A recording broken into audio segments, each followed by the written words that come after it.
Hi there, students. Between a rock and a hard place. To be caught between a rock and a hard place. Okay, this is when you're in a really difficult situation and you've got to make a decision. But any decision that you make is not going to be very beneficial. And that's the idea. You're caught between a rock and a hard place. Yeah, you've got various undesirable alternatives too, and they're both equally undesirable. Okay, so you're caught between a rock and a hard place. You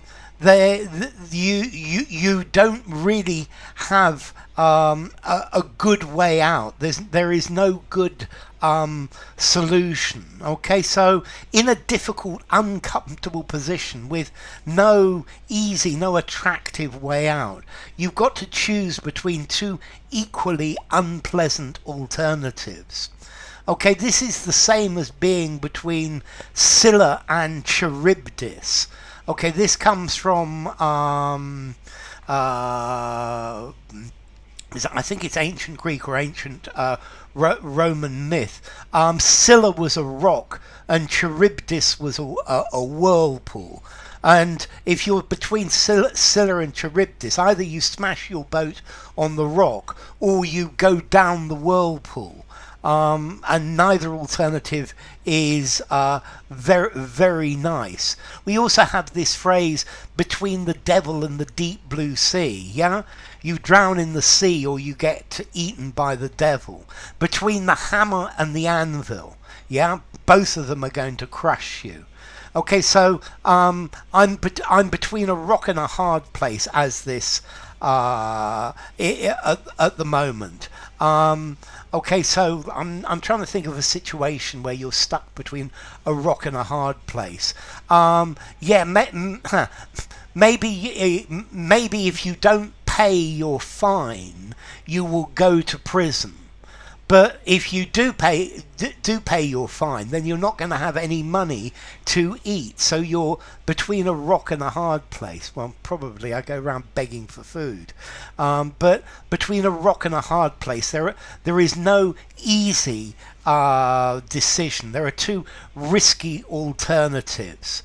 I already owed a huge amount of money. But if I didn't take out another loan, I couldn't pay back the money I already owed. I was between a rock and a hard place. When you have to choose between your career and your relationship, maybe you're between a rock and a hard place. Yeah, I couldn't make up my mind. I was between a rock and a hard place. I think. It has the idea of being crushed between two rocks. Yeah, there's nothing that you're going to be able to do to be able to get out. Okay, so let's see. If you increase the staff's pay, the company will go bankrupt. But if you don't increase their pay, then they're probably all going to walk out. Yeah, you're stuck, you're caught between a rock and a hard place. We have to do this now, even though we're not ready. Yeah, whatever action we choose is going to be difficult. If you want your cake and you want to eat it, well, that leaves you stuck between a rock and a hard place. Okay, so the workers, either they agree to the new terms and conditions, yeah, or they could go on strike and they may lose their jobs. So, stuck between a rock and a hard place, the new conditions are unacceptable, but if they don't accept them, then they will lose their jobs. They are stuck between a rock and a hard place, in a difficult situation, having to make a hard decision, and there's no easy way out. And this is the idea of being stuck between a rock and a hard place. Formality. I think I'm going to give it a 5.5 in formality. Use it absolutely anywhere. It's maybe a touch old-fashioned, but I think it's perfectly valid. And the origin, well, yeah, they're two rocks, or they're going to crush you either way. Yeah, there's no easy way out. So enough. If you enjoyed the video, give it a rating, subscribe to my channel, and I will see you soon. Bye for now. Stuck or caught between a rock and a hard place.